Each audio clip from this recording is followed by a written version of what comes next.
Ruslan.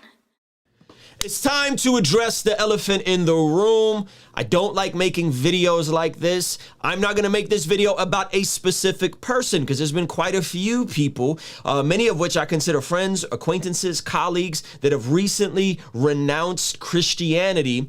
There's one prominent one that a lot of you guys have asked me to chime in on. I did initially on a Patreon side of the chat. If you wanna hear my raw thoughts, you could hear them over on Patreon. This is a bit more put together and is going to be answering the question, why do people leave the faith? Is going to provide us some Bible verses and is going to give us some application points on what do we do to preserve our faith? How do I look at faith? All of these different things. So I think you're going to find immense value from this video. I think this is, in my opinion, one of the most important videos that I've ever made and am going to make. Let's jump into it. Now, some of you guys don't know.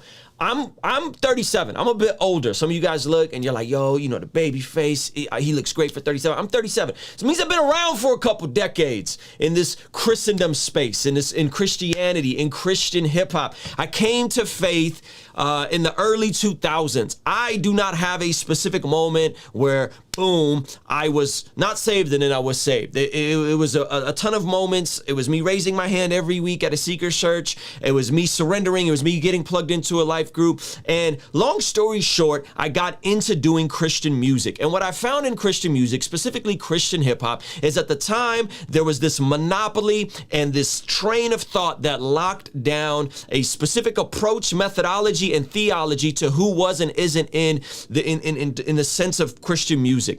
And that approach took a very academic slant towards the scriptures, towards the faith, so on and so forth. And so I, early on in the faith, didn't rap theology raps. I still don't rap theology rap, but there was a movement that came out and that is what they were on, to the point where there was almost a visceral reaction to anyone who didn't rock the way that these folks wanted you to rock. Okay? It didn't just affect me personally. It also affected my mentors or my big brothers in the faith, because there was this sense of, if you don't do it our way, if you don't do it the way we run it, then you're out. Or you aren't really quite as mature as we are, or you don't really got the wisdom to be rocking the mic, right? And in this approach, it fit very well to serve the Christian consumer. It fit very well in the Christian festivals. It fit very well because it was safe and because it was explicitly and overtly Christian. Yet all along, brothers that wanted to do something a little different and the technology hadn't arrived yet, brothers that wanted to rock in clubs and reach non-Christians with their art as Christians, were kind of pushed out on the outskirts, maybe not directly by the originators of this movement, but indirectly by some of their minions, if we shall say, okay? And that culminated to, again, a very academic approach to the scriptures. And now, as we look back, my brothers who mentored me and discipled me are still walking with Jesus. And they're still active in the faith. And we've seen some brothers go through some trials and tribulations. We've seen other brothers completely deconvert. And we've seen other brothers deconstruct and reconstruct something that looks slightly different than the academic, rigid version of Christianity that many of us have seen. And all along, as I was developing, I found myself pressing into the scriptures, not drinking, not smoking, not fornicating, reading through the Bible every year. And yet for some reason, because we didn't hold to these 1,000 points of Calvinism and this presuppositional covenantal apologetics approach where every single thing needs a systematic answer, we were somehow deemed as the lukewarm Christians. But what I found, and especially recently, is that there seems to be a pattern with the type of folks that are deconverting and walking away. And so I'm going to go through why I think many people deconstruct from Christianity. And I'm not, and by the way, and hear me loud and clear. There's a big difference between saying, I don't identify with what Christianity has become in the West, with some of the political overtones and some of the hyper conspiracy theory stuff. There's a huge difference between saying I don't identify with that versus I reject global historical Christianity and the message of Jesus. Okay, so I'm empathetic to anybody that says, hey, listen, man, I don't really rock with like this version of Jesus that wears a MAGA flag and like rides around with an AK-47, right? I'm making a caricature, but like I'm not mad at folks that say I struggle with identifying with this version of Christianity. Okay, now those people that completely say I'm no longer Christian, I don't. This is where I'm going to get into here. Okay, and so I got to shout out my brother True ID Apologetics because he gave me some gems. I was watching a stream with him the other day, and some of this stuff I gleaned from him. I went and did some more research, but I want to talk about the types of knowledge and information that we possess, and what philosophers say there are 3 types of knowledge. Okay, so let me just break this down real quick. The 3 types of knowledge. Okay, the first type of knowledge is propositional or explicit knowledge. Okay, that's the first type of knowledge. The second type of knowledge is procedural or implicit knowledge. And the third type of knowledge is experimental or tacit knowledge. And again, I gleaned this from a stream that my brother Adam Coleman from True ID Apologetics was doing. He's one of the co-authors of Urban Apologetics with Dr. Eric Mason. And so I got to shout him out for this because this got my wheels spinning in regards to this conversation. So let's just go over these real quick and why these are important. So propositional or explicit knowledge. What is that? Okay, this is when you need a systematically document the information.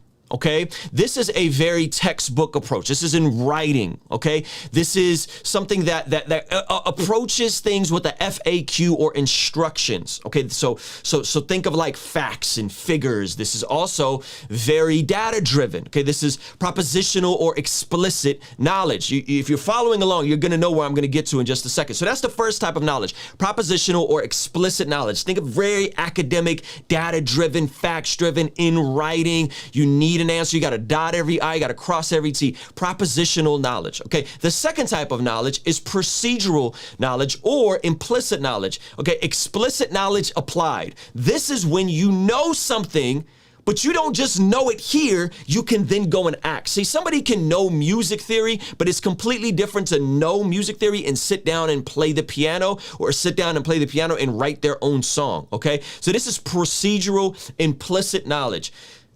Explicit knowledge applied. Now you got learned skills or know-how.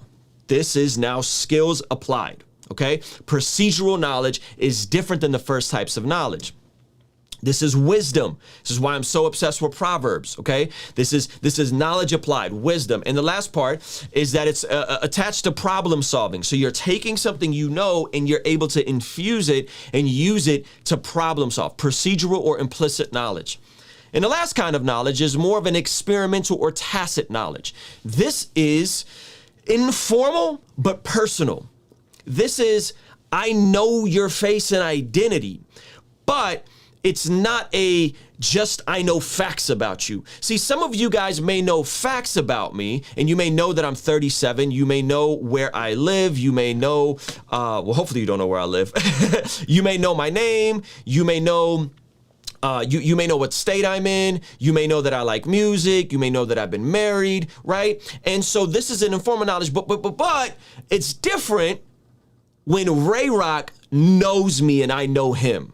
This is that's a different, right? Ray Rock's in the chat. We know each other. I know him. We know each other. So you may know something about someone, but they may not know you. Okay. So where you get into tacit knowledge is this is now becoming more personal, alive. This is internal. Okay. Understood without being said. Okay, this is just understanding, and it's without necessarily needing to state the facts, right? And this is learned over time. You learn your spouse over time. You learn the relationship over time. You learn your friends over time. And tacit knowledge is usually shown through emotional intelligence, whereas the first type of knowledge is shown through intelligence, IQ. This is more shown through EQ or emotional intelligence, meaning you know how to navigate certain situations and give this type of knowledge. This type of knowledge is caught and not just taught. So why am I saying this? Why are we talking about this? With these 3 types of knowledge, what I'm realizing, and this is my opinion, is when I hear people say they're leaving the faith, very seldom do I hear them saying, I'm walking away from Jesus, or I don't believe Jesus to be who he once was for me in real time. Okay, it's usually, not all the time, but specifically with this recent instance, it's usually a academic approach to why they're leaving the faith. It's a Western, propositional, explicit way of needing to know all the answers to all the questions so that you can be able to navigate systematically. It's based on an explicit propositional knowledge. But here's the issue, friends. In order to have a thriving relationship with Jesus, hear me loud and clear, it cannot just be about the facts. It cannot just be academic. It cannot just be, I know my systematic theology book. I've read all the apologists. That is important. We need to know the basics of the gospel. We need to sit and read through the scriptures. You need to know the academic side, but it also needs to transition from the academic side into the procedural where you're now living out this stuff. You're living out this stuff, and not just living it out, because there's a lot of non-Christians that are living out Christian principles. Okay, but you have to go from just living it out to knowing the person of Jesus in an intimacy that only someone that's been intimate with Jesus can understand. When you know the person of Jesus in a way that's deeper than just explicit, in a way that's deeper than just, yeah, I applied the ways of Jesus, but is more personal and is more connected to the very fabric of who you are, it revolutionizes everything. Right? And I'm not speaking that everyone who deconstructs the faith or walks away from the faith doesn't know Jesus. That's not what I'm saying. I'm saying, generally speaking, what I'm hearing is that it's these big questions, these hard questions. I'm gonna get into some of these hard questions. I'm gonna give you some resources for these hard questions, by the way. So just keep watching with me. But the need to have an answer for everything was not something that Jesus promised us, and it was not something that the scriptures promised us. What the scriptures promised us is that there's this upside down kingdom that God came to redeem or buy back his people that we get to participate in. That heaven and earth come close, and that we may thrive in covenantal relationship with this Jesus. And so that it's all the above. It's all the above. You need to know the basic facts of the gospel and the scriptures. You need to apply them. You need to not keep doing the same stupid things you've been doing because they're causing you harm and they're offending a holy God.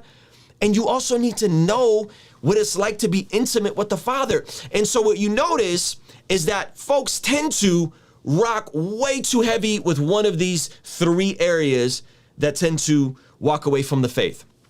On one of the end of the spectrum, you have some of the hyper charismatic folks. They're all about the experience. It's all about what God told them to do, right? And on the other end of the spectrum, you have what? You have folks that it's all academic. It's all what I learned at my seminary and what I did and how I know, right? It tends to be these types of extremes. And friends, you don't need to be extreme about one type. You need to be balanced and approach life this way. Imagine if in your marriage, all you knew about your spouse was facts. Well, my wife's hair is black and her eyes are brown and she's 5'4" and she likes ice cream, right? But I never took that information and did anything to accommodate her and bless her and to live the way that she would want me to live, right? And imagine if I did all those things, but I didn't slow down and spend time with her and enjoy her company and enjoy her presence. This is where some of y'all academic goofballs, y'all be missing me when y'all just try to dunk on every single person that believes that God can speak and God can heal and God can move and God could transform us from the inside out and God can give us words of knowledge and God can reveal himself in ways that's not just in the scriptures, though anything God reveals to you will be confirmed through the scriptures. In the same way we would approach any relationship, we have to approach our faith that way. We have to approach it. It's not just about facts, though facts are important. Right? It's not just about applying the facts, though that's important. You also got to be willing to press in and have relationship and time and intimacy. I was having a conversation with my therapist about this. Dr. Rudy, and we have a whole Master My Habits course. If you guys want to check out, kind of get to know who my therapist is, at mastermyhabits.com, we put together a course for people that are struggling with addiction and they don't have mental health resources necessarily. So we put together a course telling you my journey with addiction, this whole thing, mastermyhabits.com. And Dr. Rudy, we were having this conversation a couple months ago, and we were talking about why do people leave the faith? Why do people deconvert? What is that psychologically that happens? And he defined it as this term called a schema. And a schema is when you see something, your brain has a schema of what it is so that you don't have to like process all the information at once. I'll give you an example. If you see a chair, you know that that chair is for sitting down on and not attempting to lay down on and take a nap. Right? You can't because you'd be off balance, right? So you see a chair and your brain does the processing for you. You say, okay, that's a chair, and the schema has already made up all the information in your brain so you know what that is without having to do any more thinking. In the same way, events in our lives can create new schemas. And when something traumatic happens, when something is a letdown, when something hurts you greatly, when someone hurts you greatly, your brain will develop a new schema of everything attached before that said information, that said event, and everything attached after. Okay, this isn't my original idea. This is coming from a clinical therapist. Okay, so what happens is with some people is they then have a negative experience, a hurtful experience, a traumatic experience, something really happens to them. And now what all the intimacy they may have had before, all the things they experienced with the joy of the Lord, that schema has fractured it. And now everything they're looking at before the situation, they see different through the schema. Their vision is altered, so they don't see all the joy they had of following Jesus and everything that was here, because now the schema is changing everything they see in the peripheral. Your relationships could be the same way. You might have had a really tight bond with a friend back in high school, and y'all fell out and something happened, and you're like, what happened? How do we reconcile this? But in their mind, they were hurt so badly that schema, they process everything through that one time you let them down. It's not necessarily your fault or their fault. This is just how our brains form new schemas. Okay, so what happens with some folks is that they experience hurt, they experience something traumatic, they come across something they don't like the answer to, they don't get it, it's inconsistent, it's incongruent, and so now everything is viewed through that schema. Okay, and again, I'm not talking about any one specific person in particular, but in light of all the social tension, in light of all the things that have happened in the last decade, there's been a lot of hurt attached to this. Now they see things differently. It's not a logical conversation because the schema has changed their perspective on things. So this is Matthew chapter 9. Those who are well have no need of a physician, but those who are sick, go and learn what this means. I desire mercy and not sacrifice, for I came not to call the righteous, but sinners. Throughout Jesus' entire ministry, we see this pattern emerge. We see this pattern emerge where the Pharisees or the academics or the very logical people consistently keep approaching Jesus and saying, hey, you're acting out of pocket. And Jesus is telling them, listen, a physician doesn't come to those who are well. You think you're well. A physician comes to those who are sick. And then he says, go and learn what this means. I desire mercy and not sacrifice. In many of our approaches, if we can get back to the basics of what Jesus consistently presented, exemplified, and demonstrated on this side of eternity, it is by far one of the most beautiful, incredible stories in any form of literature. And what makes it even doper, according to guys like C.S. Lewis, is that it's true. Okay, so it's not about, I need you to do more sacrifices, and I need you to read more books, and I need you to get more head knowledge. It's the gospel should compel you to be more merciful. Why? Because God is merciful. The gospel should compel you to not be afraid of people who are sick and are going through it. Why? Because Jesus pressed into those relationships. The gospel should compel you to love your neighbor as yourself, not discard and dismiss people who are going through different times, different situations, and maybe sinning differently than we do or once have. The gospel should propel us to love God and love people. That is what it's all been simplified to. And so I want to go into some of the hard quote unquote questions. You don't understand. I read this and this messed me up and this jacked me up. Okay, so here's some resources that I want you guys to go check out. Those of you guys that are struggling with your faith, those of you guys that are wrestling with your faith, here's some hard resources. There's a channel called Unbelievable, and they host debates between different Christians and sometimes Christians and non-Christians. And I'm gonna play a clip to at the end of this to kind of glue this whole thing together. But here's a great debate that everybody needs to go check out. Jeff Durbin versus Andy Stanley. Jeff Durbin versus Andy Stanley. Check this out, and this is them arguing about unhitching the Old Testament from the New Testament. Really, they're getting into presuppositional apologetics versus classical apologetics. I'm gonna give you guys another great resources from the Unbelievable channel. Here's another one, James White versus William Lane Craig. This right here, Molinism versus Calvinism, this right here will address all the different perspectives of the origins of evil and free will. Is it all determined? Do we have, right? And why am I telling you guys this? I'm telling you guys this because when you look at these different resources, when you genuinely sit down and hear folks within Christendom discuss and debate these conversations, what you'll walk away with is going, yeah, I could see that. I could see that. That was pretty cool. Yeah, and Reformed theology, Calvinism, free will. Yeah, I mean, William Lane Craig lays out some good points, and Soteriology 101 lays out some good points, and James Wright has some interesting ideas.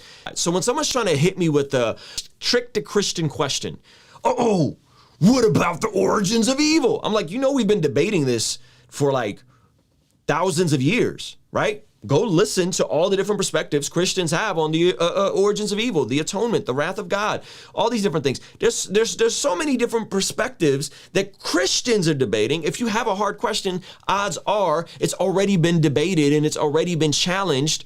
And there's a wide spectrum of views, not just one view. And if you don't like this one academic view, well, then you need to throw out the baby with the bathwater. The resurrection of Jesus is ultimately what it needs to come down to, right? And the resurrection of Jesus is validated by these folks who had nothing to gain from Jesus rising or not rising. Matter of fact, they had everything to lose, yet non-Christians and non-Christian scholars unanimously agreed that the disciples literally believed that Jesus bodily rose from the grave. They believed that to the point where it cost them everything. They had nothing to gain from it. If anything, they had persecution to gain. It wasn't popular to be a Christian in that context. And so the claims of these people is where a lot of the evidence, if you will, for the resurrection comes in. So let me show you guys another video. This is from Unbelievable today, and I think this might bless you. So this is an atheist, and I watch this stuff all the time.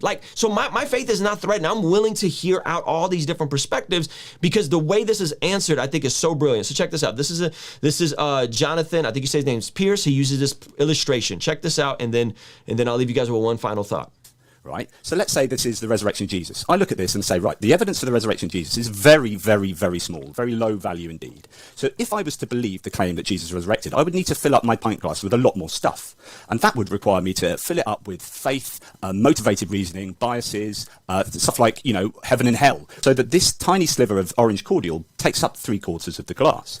So you see what he's saying? He's saying, hey, there's a glass, and in this glass, there is some evidence for the resurrection. There's just not enough for me as an atheist to believe that it's literal. And in order for me to place faith in Jesus, I need the glass to be more full with more evidence and more claims. But I look at the Gospels, and that's how I value it.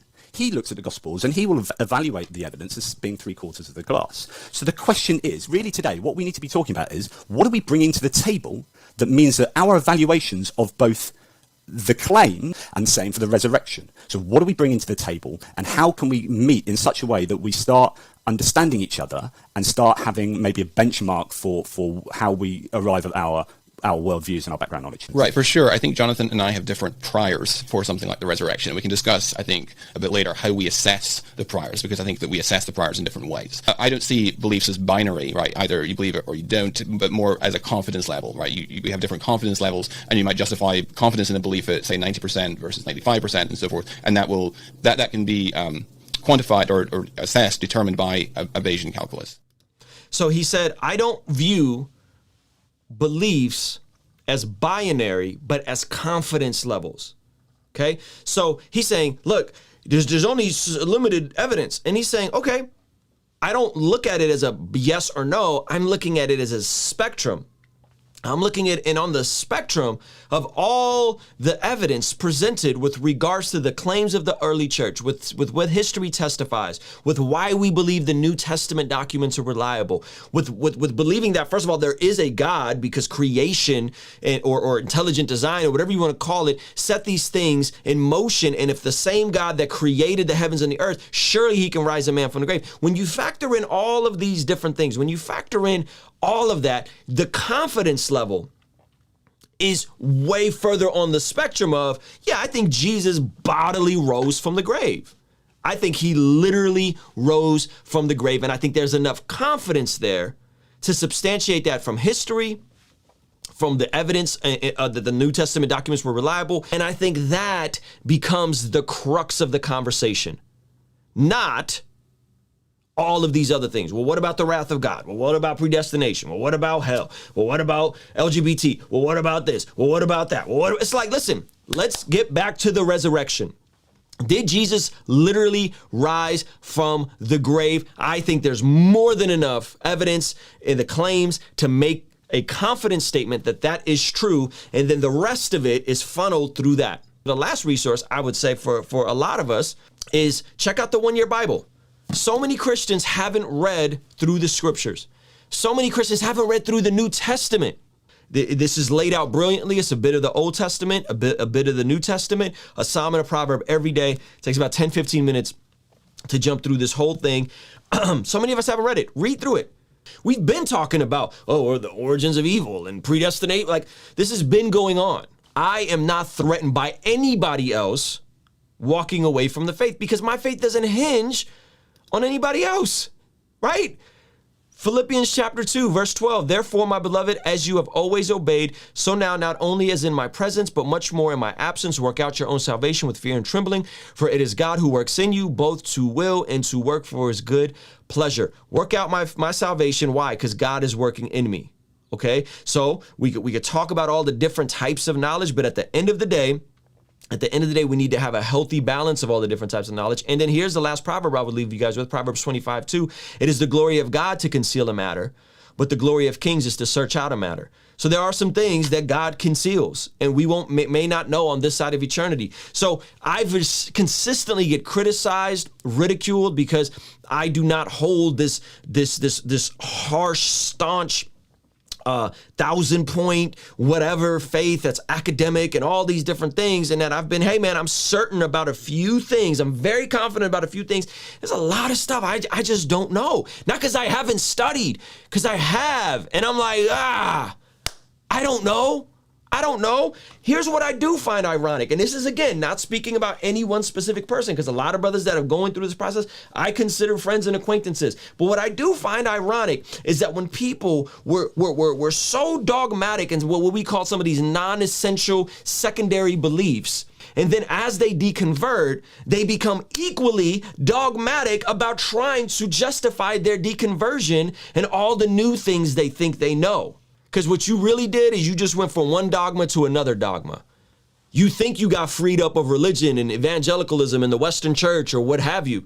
But what you really did is you just swapped out dogmas, fam. You went from, I don't like Western Christianity. Okay, boom. And now I'm going to create this whole new thing on these other solid, like firm dogmatic beliefs dunking on Christianity. And that's not helpful. If we're going to approach these things, be humble, have reasonable conversations, but miss me with, I sat here and helped build a system that I benefited from that excluded others who are still walking with Jesus. And now I'm going to spend the next couple decades of my life trying to discredit the very system with new dogmas that I've built. That's not humble, and that's not respectful, and that's not honorable, fam. I listen to Neil deGrasse Tyson. Yes, I listen to non-Christians. And one of the things he said that was so interesting is when people ask him, am I an atheist? He said, it doesn't make no sense for me to answer that question. He said, if I don't play golf, there's not a community of non-golf players. We just don't play golf. So no, I'm not an atheist, because an atheist tends to be an anti-theist. I'm not somebody that's trying to disrupt or dismantle other people's view of deity. He said, why would there be, why would there be a whole nother group? It doesn't make any sense to me. And that's what I see with some of this stuff, man, as I see folks that are so firm 1 minute, to the point where they're willing to send shots at everybody. These are the most common people that are sending shots my way on YouTube. It's the 1,000-point presuppositional covenantal, I have all the answers, right? it's those folks, right? And what happens is you pull on one thread, the whole thing collapses, right? And I'm sitting there telling you, look, man, I ain't got all the answers. Wrath of God? Yeah, that's a hard one. Hell? Man, that's tough. Some hard stuff in there. But I have faith that Jesus is who he said he was. I have faith that Jesus lived the life that I couldn't live, died the death I should have died. And by the way, how I treat people doesn't change based on how they sin differently. I'm still called to love my neighbor as myself. I'm still called to treat people with dignity, honor, and respect. Right? That's it. There's no good guys and bad guys in the Christian worldview. There isn't. There's just Jesus and everybody else. There's the king and everybody else. And here's the thing. When I then sit down with brothers and I have that conversation, they go, I like that. I like that. That's cool. Well, maybe we attached a bunch of things to that weren't necessary to actually be a functioning Orthodox Christian. And maybe that is where the breakdown, that is where the schema happened. So we attached a bunch of other things to it, and then you've discovered some of these things aren't that cohesive and congruent, right? And so those are my thoughts on this thing, man. And again, some of this stuff I'm really passionate about. Because it impacted people I'm close to in a negative way. The culture of Christian hip hop. Yeah, it did. And some of this stuff, like, man, let's talk about it. Let's unpack it. Let's dive deep, right? But again, in your pursuit of, if there's one thing you hear from this whole conversation, make sure your faith is built on all of those. That you have a propositional, explicit knowledge of God and the scriptures and the history. Yeah, we need that. But that it would take root and you would apply it, and that ultimately you would actually press into an intimacy with God, that you wouldn't be ashamed to cry or ashamed to experience him emotionally or ashamed to ask hard questions or ashamed to get on your face and pray or ashamed to hear from God or ashamed to experience God in a way that may seem unorthodox. I'm not talking about saliva anointing, but some of us get so rigid that we don't ever allow that latter experimental part of our relationship with God, that it is all the above. It's propositional, it's procedural, it's experimental. And if you build your house on one of these without balancing out the rest of them, it's not going to go well. It's not going to go well. And by the way, this isn't a shot at Calvinist or academic folks. I like that kind of stuff. I enjoy the academic side. I just know that in my life, I've always there's always been a mystery to God. There's always been a mystery. There's always been I don't know. I don't understand everything. I don't have all the answers. God he'll just do things. Not just through the scriptures. Yes, he uses primarily the scriptures, but he'll just do things.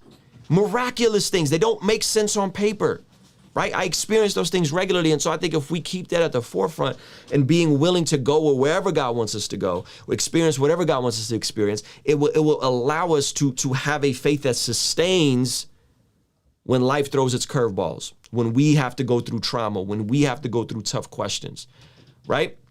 And so hopefully this is encouraging to you guys, man. This is no knock at anybody in particular. But I keep seeing this pattern, and I feel like there's an archetype, there's an avatar that I'm seeing here. Guys, hear me loud and clear, man. When I have this conversation and we talk about these things, and I talk about these things with my non-believing friends, and we talk about just Jesus, they go, man, that's dope. Jesus is fire. It's all the other baggage. It's all the other baggage. Bible, literal, figurative, Genesis 6-day account, there's a literal 24 hours, this, you know what I mean? It's like all this other stuff, and they're like, fam, I don't know, this is hard, some of this stuff is hard. I'm like, I hear you, and even if I have to take harsh stance with certain people, that still doesn't change how I treat them. Still, regardless on how you feel about any particular sin under the sun, you're still called to love people. You're still called to do unto others as you'd have them do unto you. You're still called to exemplify Jesus, who came and lived the life we couldn't live, died the death we should have died, utilizing the ultimate example and the ultimate sacrifice. Why? So that we can experience not just the afterlife, because there is an afterlife. I believe in a literal new heaven and new earth that's coming, but I also believe that God wants to bring a piece of heaven to earth. And I believe he wants to use us Christians to do that.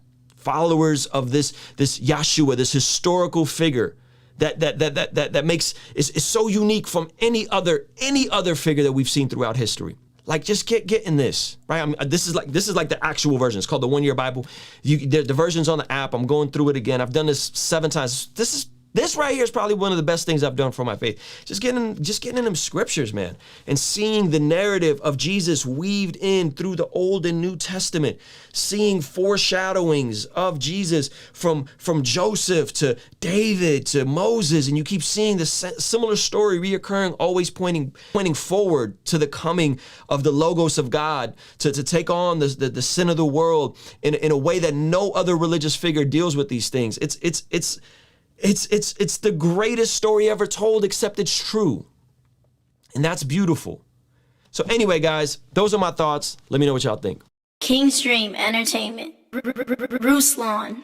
Yo, thank you so much for making it to the end of this video. If you found it valuable, check out some of the links in the description, including a Master My Devo free course, a Master My Niche course if you're looking to get into the Christian YouTube space, and check out some of these other videos recommended from YouTube, from me and you to YouTube, from me and YouTube to you. All right, love you guys. Peace.